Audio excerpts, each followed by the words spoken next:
ಹೆಣ್ಮಕ್ಳಿಗೆ ಬಸ್ ಇದೆ, ಕರೆಂಟ್ದು ತಮಗೆ ಗೊತ್ತಿದೆ, 2,000 ಡೈರೆಕ್ಟ್ ಬೆನಿಫಿಟ್. ಅದರಿಂದ ಸುಮಾರು ಜನ, ಸುಮಾರು ಬಡವರು ತಾಯಿಯವರು ನಮ್ಮ ಮಕ್ಕಳಿಗೆ ಫೀಸ್ ಕಟ್ಟಲಿಕ್ಕೆ ದುಡ್ಡಿದ್ದಿಲ್ಲ ಸರ್, ನಾನು ಪ್ರೈವೇಟ್ ಸ್ಕೂಲ್ನಲ್ಲಿ ಹಾಕ್ಲಿಕ್ಕೆ ನಮ್ಮ ಹತ್ರ ದುಡ್ಡಿದ್ದಿಲ್ಲ, 500 ಫೀಸ್ ಕಟ್ಟಲಿಕ್ಕೆ ನನ್ನ ಹತ್ರ ದುಡ್ಡಿದ್ದಿಲ್ಲ ಅಂತ ಸುಮಾರು ಹೆಣ್ಮಕ್ಳು ಬಂದು ಕಣ್ಣಲ್ಲಿ ನೀರು ಹಾಕಿದ್ರು. ಯಾವಾಗಲಿಂದ ನಿಮ್ಮ ಸರ್ಕಾರ 2,000 ಡೈರೆಕ್ಟ್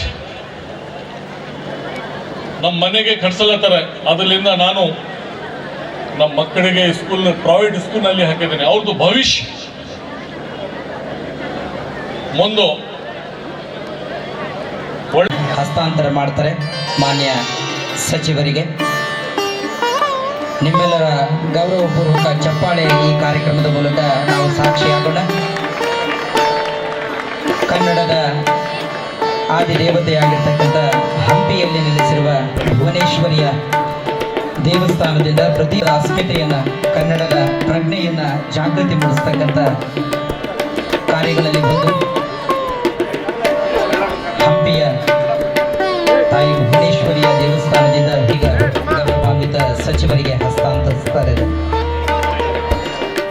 ನಂತರದಲ್ಲಿ 70ನೇ ಕನ್ನಡ ರಾಜ್ಯೋತ್ಸವದ ಅಂಗವಾಗಿ ಜಿಲ್ಲಾ ಮಟ್ಟದಲ್ಲಿ ಪ್ರೌಢಶಾಲೆ ಮತ್ತು ಪದವಿ ಪೂರ್ವ ಕಾಲೇಜು ವಿದ್ಯಾರ್ಥಿಗಳಿಗೆ ಏರ್ಪಡಿಸಿದ್ದ ಪ್ರಬಂಧ ಮತ್ತು ಭಾಷಣ ಸ್ಪರ್ಧೆಯ ವಿಜೇತರಿಗೆ ಇದೀಗ ಗೌರವ ಸಚಿವರು ಪ್ರಮಾಣ